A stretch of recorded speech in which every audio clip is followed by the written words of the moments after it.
how will One Piece sets do once they go out of rotation? Will the cards still be expensive? Will people be collecting them, or will they just be forgotten in the dust? That's what we're going to be talking about in this video. You see, the One Piece trading card game has something very unique against other trading card games. Other trading card games like Pokemon, most people who are in the hobby just collect the cards, but with One Piece, it has one of the largest percentages of people who are in the hobby, but then also play the card game, which means a lot of the boxes that get ripped are players who actually need to pull certain cards to play with them. And also, a lot of cards that are expensive are driven by their playability versus their collectability. So this makes us question, what is the future looking like? In the future, are these cards still going to be expensive? Are they going to go down in price? Are the sets that go out of rotation, are they just going to get forgotten? That's what we're going to be covering in today's video. We're going to be going over a bunch of different examples of how people treat items that aren't playable, just collectible, and we'll use all these different things to make a rough estimated guess. Because there are no sets that are out of rotation, you can still play with OPO1 cards.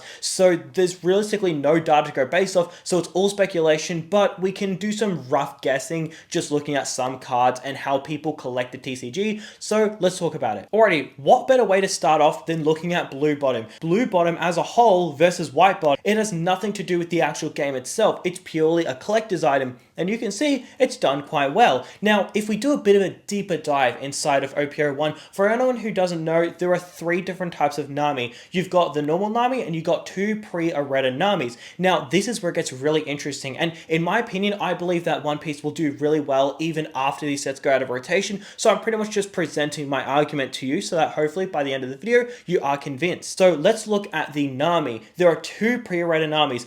Alpha, which is the first wave, and then Beta, which is the second wave, and then just normal, which is just White Bottom, right?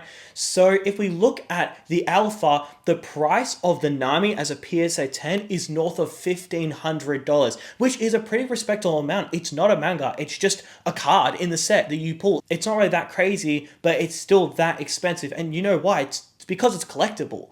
Now, we compare this to the Beta, which is still Blue Bottom, but it is the second wave. You look at the Beta and you'll notice that it's only about $450. So these cards are identical except for a little bit of text. You will look at it and you go, well, hang on, hold up. You mean to tell me that this card is over 3 times as more expensive purely because it is the first wave? Clearly there's a collectible audience, right? Clearly there are hardcore people who'd collect it. It's the same thing as other trading card games with first edition. People want to collect the first edition. Alright, let's talk about mangas. Now, on the topic of the first couple sets, do you notice that the mangas in the first couple sets have actually gone up a pretty decent amount in price? The manga Shanks goes for about $3,000 on the low as a PSA 10, which is pretty ridiculous. Considering that card used to be like a $1,000 card as a PSA 10, and now it's $3,000. You guys gotta remember, I know it feels like One Piece has been here for a while, but it's actually really new. It's only 3 years old. That's not really that much time. Like, 2019 feels like yesterday, right? Like, time flies for a lot of people. 2019 is double as long as how old One Piece is. So that should just be a good, like, way to really absorb how new One Piece is. It has not been here that long. And to see cards do this well is pretty remarkable. So you've got that, and also you've got cards like the Zoro, the PSA 10 Zoro from OPO6. That card is in a very similar state. It's about $2,500 to $3,000 as a PSA 10, which is pretty incredible. Now, not only is this pretty incredible, there is also the PRB reprint of these cards. And those cards, they're expensive, but the point is that there's 2 copies of these mangas. So what it's doing is it's splitting the liquidity rather than just having 1 manga. Now we have 2. I understand they're different, but the point is that it's splitting the money across 2 different cards for the same artwork, and they're still performing amazing. So you've got to question yourself, Gold Roger, in the future, if they don't remake that, and let's just say it's only an OP09, you got to think to yourself, unlike the first couple of mangas where they decide to chuck them all in a God Pack in PRB01, if they only do like 1 set where it has that Gold Roger, that could perform really, really well, just like how we've seen these other mangas perform really, really well. So that's purely up to collectors, and you can clearly see the collectors have spoken. Alrighty, now let's talk about anniversary sets. So anniversary sets are in a very similar situation. So we've had 3 anniversary sets. We've had OPO5, OPO9, and then OP13. So OPO5, I mean, look, everyone knows the story, but if you weren't there, it sold out practically immediately. It was very difficult to get your hands on. I could not get my hands on it whatsoever. Like, it was really, really difficult to get your hands on.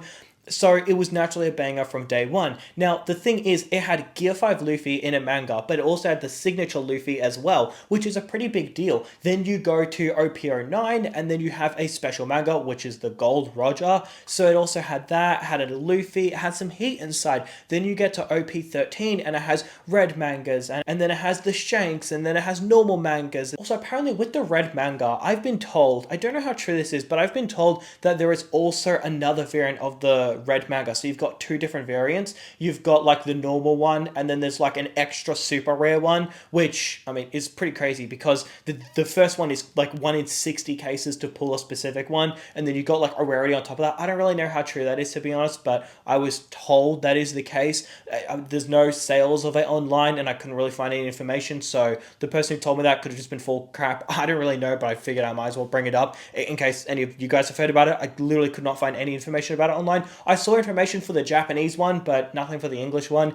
Is it because it's so rare, or is it because it's not true? I don't really know, but I guess that is something worth bringing up. The point is that they really go all in on these anniversary sets, and they perform so well. They're not performing well because they're playable. Okay, there might be some playable cards in there, sure, but they're mostly performing well because of the excitement for the special cards, whether it be gold mangas, signature cards, or red mangas. They're still very exciting. And we see OP05 is doing amazing. OP09 is doing amazing. PRB01 is doing amazing. PRB01 is another thing I also want to talk about. This is a very interesting set where realistically it's pretty much driven by the reprint of the mangas, but you've got to think to yourself, hold up, you mean to tell me all they've done is chuck original artworks, just pretty much copied them, then added a little difference so at least, it's just not the identical card, and then they've chucked in a set, put God packs and called it a day, and it's like one of the best performing booster boxes this year. In fact, it actually might be the best performing booster box of One Piece. I think it might. I can't really think of, I think it actually might be. Feel free to correct me if I'm wrong, but I'm pretty sure PRBO1 is actually the best performing booster box from the starting price of January 1st to now, which holds a lot of weight. If it's not the first, I'm sure it's like the second or the third, but it's definitely up there.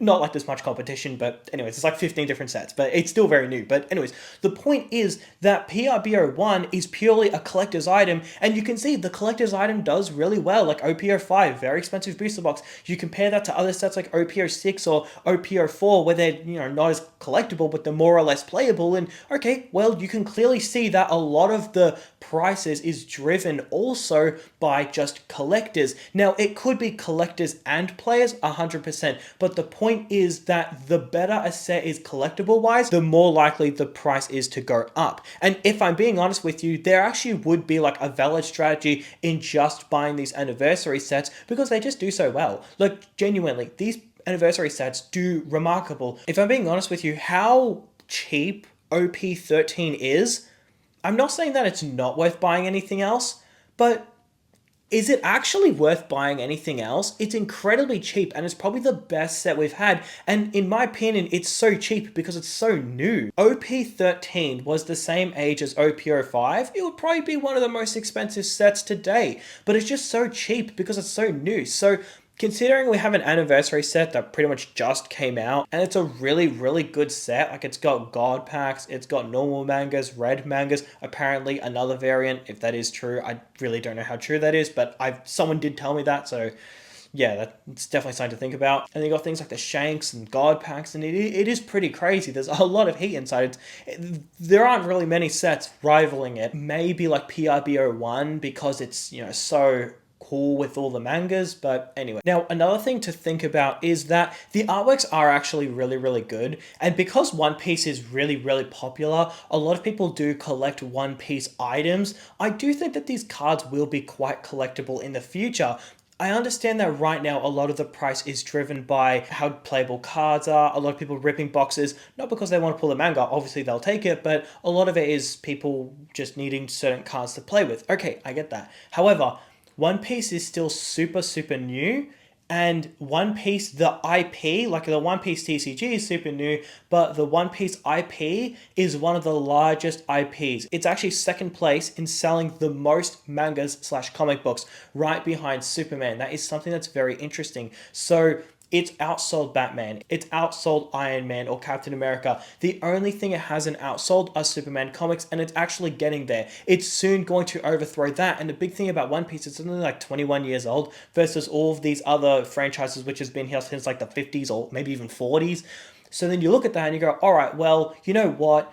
Maybe right now a lot of the price is driven by people opening up boxes to play with the cards, but I'm sure in the future, in 3, 4, 5 years time, a lot of these older sets like OPO1, I'm sure that Pre-Retta, Alpha, PSA 10 Nami is going to be insanely collectible. I'm sure Blue Bottom is going to be insanely collectible. I'm sure Gear 5 Luffy from OPO 5 is going to be insanely collectible, purely because One Piece is such a large IP. I think most of the legwork and most of the risk involved is investing in an IP that isn't that big, right? Like if you're investing in a TCG where it doesn't have that popular of a fan base, or it's like still growing, I suppose it's kind of scary, right? Because it's like you don't know if it's going to do well. But the thing about One Piece is it's done most of the legwork, it's done most of the heavy lifting, but now it's just like, honestly, One Piece, the TCG, is kind of just a slam dunk, if I'm being honest with you, because One Piece, the IP, is one of the largest IPs, and they're doing tons of different things to make that even larger and larger. So I think that in the future,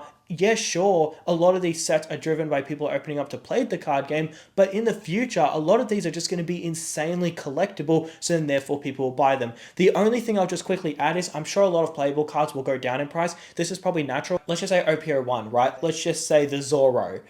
Okay, it's like $300. Maybe once those cards aren't playable next year, I'm sure they'll go down in price. I'm sure people will sell them off. Absolutely. But to the level where they become like $20, if I'm being honest with you, I kind of doubt it. I'm sure those cards will always have a price on them, but I think most of the collecting is going to be in mangas and cards like the Nami, where it's a nice looking card. I'm not saying that Zoro isn't a nice looking card, but I think a lot of the price is driven by its playability. In the future, we could see that card like halve in price, but realistically we don't know. Only time will tell, but the fact that mangas are rising in price, the fact that these anniversary sets, which are sets that are like super buffed for collectors, okay, yeah, considering those are doing so well, you can clearly see that there is a really, really large audience that does collect it, and I'm sure it will be just fine once the first couple sets are out of rotation. But that's going to do it for today's video, guys. Thank you guys so much for watching, and I'll see you in the next one.